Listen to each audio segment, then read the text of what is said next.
Hello everyone, I am Sanjana and today I am going to say you something on a topic inertia. What does it mean? Where can we feel inertia and what can be the different types of inertia? Now what does it mean? If a body is at rest or motion, it will continue its state of rest or state of motion until and unless we don't apply any external force to it. Then that property of a body is said to be the property of inertia of a body. And this property was named as the property of inertia by the famous scientist Galileo. Maybe something new. Now, what can be the example of the inertia? Suppose there is an apple on a table, then that apple will not move from the table until and unless we don't apply any external force to it. Or else, if there is a car moving on a road, then we cannot stop that car until and unless we don't apply any external force to it. And that property of a car and that property of the apple is said to be the property of inertia. Now the body has the property of inertia due to the mass. It means that inertia is dependent upon the mass. If the mass of a body is higher, then the property of inertia is also high.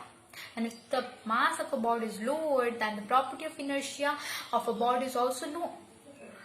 If we need to prove that, then we can take an example that if there is an empty box on the table, it's easy for us to carry that empty box.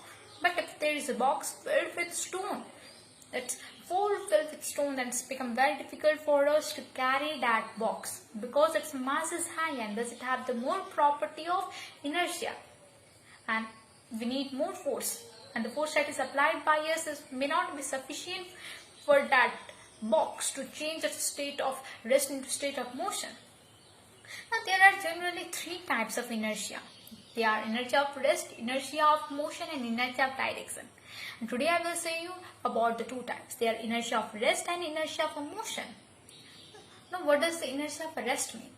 If a body is at rest and that body does not change the state of rest by itself until and unless we don't apply any external force to it, then that body is said to have the property of inertia of rest.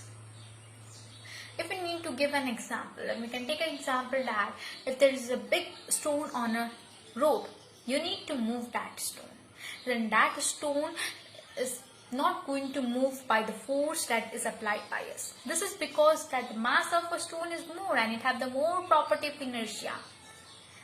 And as it is in the rest position, it have the property of inertia of a rest.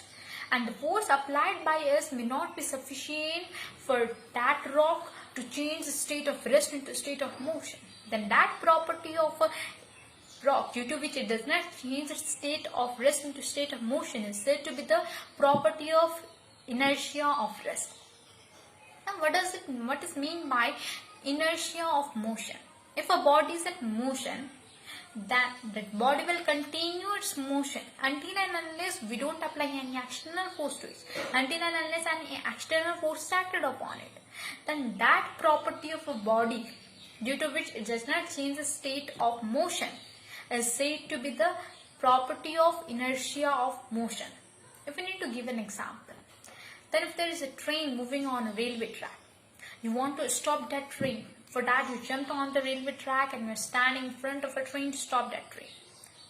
But the train is not going to stop by the force applied by us. This is because the train is happy and it have the more property of inertia for motion. And the force which is applied by us may not be sufficient for stopping that train. It may not be sufficient, it's really not sufficient to stop that train. Then that property of a train, due to which it does not stop, due to which it does not change its state of motion into state of rest, is known as the property of inertia of motion. Now, there are some examples, some types and something about inertia. And it was something really interesting. Thank you.